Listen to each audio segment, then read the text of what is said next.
What really led me to being homeless is illegal activities, drug selling, or just whatever I could. Trying to, I don't know, man.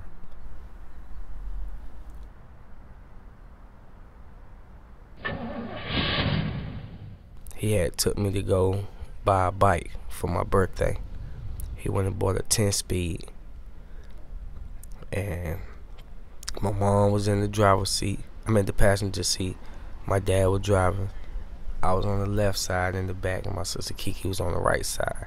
And my dad turned around and was like, "I'm finna go buy you a bike for your birthday." I remember because it was like a little bit raining outside, you know. When he turned around, I seen some white stuff on his nose or whatever. I'm like, "Dad, you got something on your face." You feel what I'm saying? And my mom said, "Laverne, wipe your face." Like, "What are you doing? Why you need to wipe your face?" And, you know, I seen her venting on him a little bit. Now I get older, I knew what it was.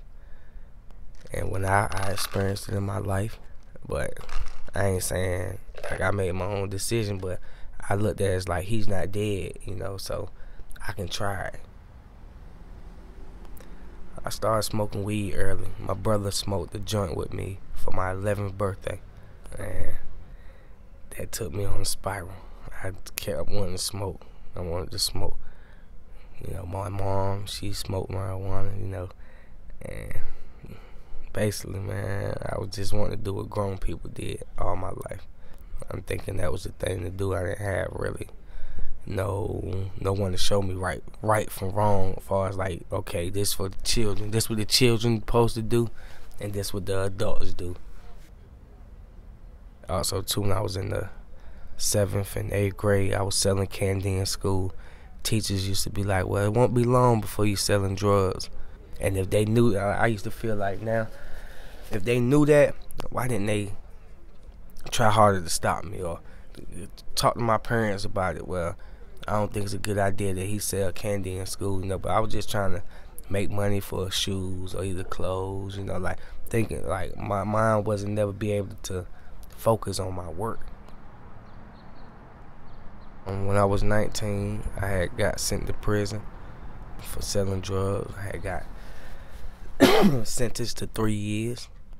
That was my first time doing a long stretch, you know. I found out a lot about myself incarcerated. I found out I like to read, that I can read, you know. I learned a lot about myself, about history, about the law, you know, what they would do to you, you know, what can happen if you break laws.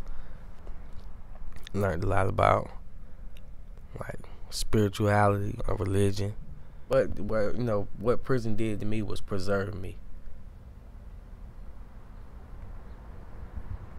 When I got out, I was staying with one of my brother got a sister named Beverly. And I was staying with her when I first got out. Went back to selling drugs. Got back around the wrong people, places, and things, you know. Started back selling. Then, you know, I'm glad I experienced it because I know what it's about now. And I know for sure deep down I don't want to be that person no more. I don't want to move backwards.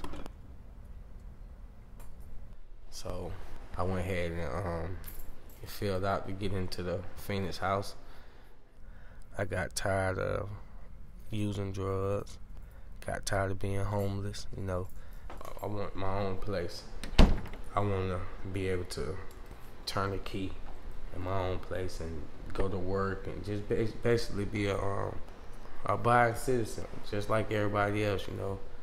Work for what I want and strive for something better.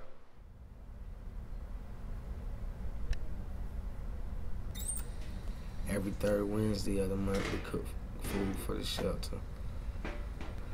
I done been through there to eat before, because I don't see nothing wrong with it. People, whether you homeless or not, you gonna need something to eat.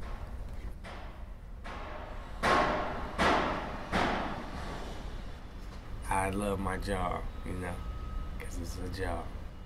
Right now, I do any kind of work, long as the money, and I ain't gotta do nothing against my will. You know, I love it, but like now it make me wonder more about, like, dang, I should have got it, you know, think more about, I should have got into it early, because maybe I already been in a place where I'll enjoy the type of work I do.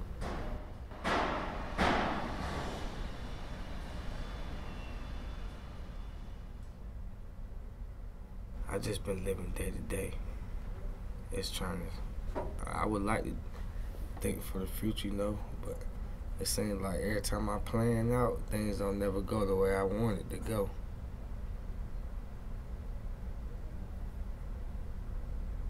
Life show up. You just gotta keep it moving. I know that now. I usually would let it succumb me, get frustrated and mad, and stay in this why this and why that turmoil.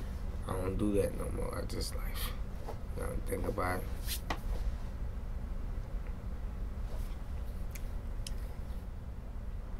I was looking at this slot in the Time magazine. They was talking about war, but I know the world, everywhere, no matter where you at, you in the midst of a war.